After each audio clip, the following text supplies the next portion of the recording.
5 minutes pour répondre à vos questions sur le coronavirus. Comme tous les jours, je suis en duplex avec le professeur Gilbert Deray. Gilbert Deray, on a beaucoup de questions sur l'air. Est-ce que le virus, d'abord, est un gaz?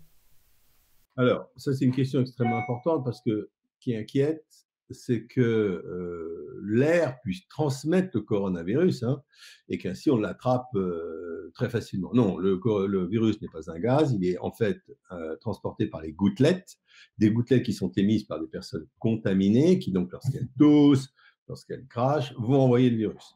Ce qui veut dire en pratique, et ça c'est important, que vous ne risquez pas d'attraper le coronavirus parce que vous allez vous promener dehors tout seul. Donc, si vous restez à distance, il n'y a pas de problème. On voit sur les réseaux sociaux que c'est du gaz sarin. C'est faux. Ça fait partie des nombreux complots qu'on croit. Et faites très attention à toutes ces théories du complot parce que finalement, en fait, elles vont faire des morts parce que les gens vont s'éloigner des réalités.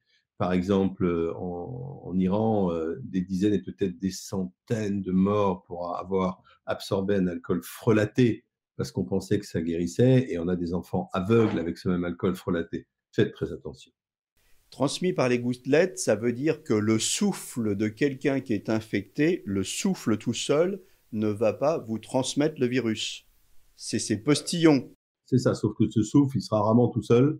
Donc, quand on est avec quelqu'un d'infecté, on prend des précautions. Il doit porter un masque, on se tient à distance. Éventuellement, on porte aussi un masque, et c'est surtout lui qui doit le porter. Quand on exhale, on a toujours quelques gouttelettes.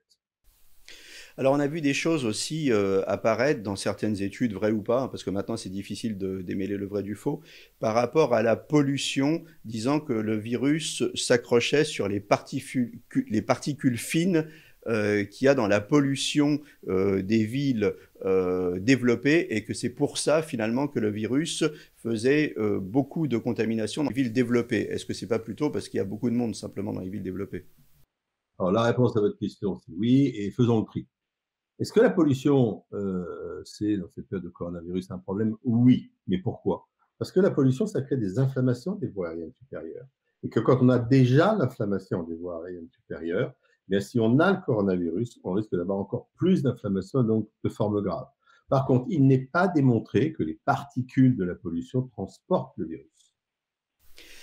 On voit sur les réseaux, on nous dit, est-ce qu'un bon moyen de détecter si j'ai le virus ou si mes poumons sont atteints sont de respirer très profondément de prendre son souffle pendant 10 secondes et de voir si on a une gêne ou pas?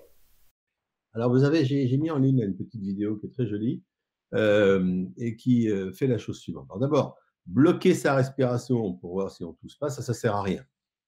Ce qui est intéressant, c'est de voir si on a une gêne respiratoire. Parce qu'en fait, les médecins passent leur temps à dire attention, si vous avez une gêne respiratoire, faut s'inquiéter, il faut appeler le 15. Mais c'est quoi une gêne respiratoire? Alors évidemment, si vous arrêtez de respirer, vous le verrez tout de suite. Donc il y a quelque chose qui est assez facile à faire et qui consiste en fait à mesurer sa fréquence respiratoire. Alors ce que je vous propose sur ce sujet-là, c'est plutôt une prochaine fois de vous mettre une petite vidéo qui va vous expliquer comment on mesure la fréquence respiratoire. En quelques mots, parce que les gens vont nous demander comment on la mesure quand même. Alors, vous comptez, chaque fois, par exemple, que vous inspirez, vous faites comme ça fait 1. D'accord? Alors, c'est pas j'inspire, j'expire qui fait 2. Hein, ça, c'est 1. Vous demandez à quelqu'un de le compter, ça. Et en fonction de votre fréquence respiratoire, vous verrez si vous êtes gêné, parce que si elle s'accélère, à ce moment-là, ça veut dire que vous avez une gêne. À partir de quel moment la gêne respiratoire est telle qu'il faut appeler le 15? Toute gêne respiratoire, même modérée, vous appelez le 15. Et j'ajouterais qu'attention, si vous avez une douleur dans la poitrine, ce que nous on appelle une douleur thoracique, là aussi vous appelez le 15. Des gens nous demandent pourquoi on désinfecte pas les rues. Deux choses. La première, c'est que on devrait désinfecter les rues, les bus, les métros. C'est une mesure qui se fait beaucoup dans d'autres pays, toute l'année. Pas pour le coronavirus. C'est évident que ces endroits sont pas bons, pas bien sur le plan bactériologique. Est-ce que ça tue le coronavirus? Je peux pas vous le dire, je peux pas vous le promettre. Mais oui, on devrait tout nettoyer. Merci, c'était 5 minutes pour comprendre. Continuez à nous poser vos questions sur la page Facebook du professeur Deray ou sur ma page Facebook. À demain.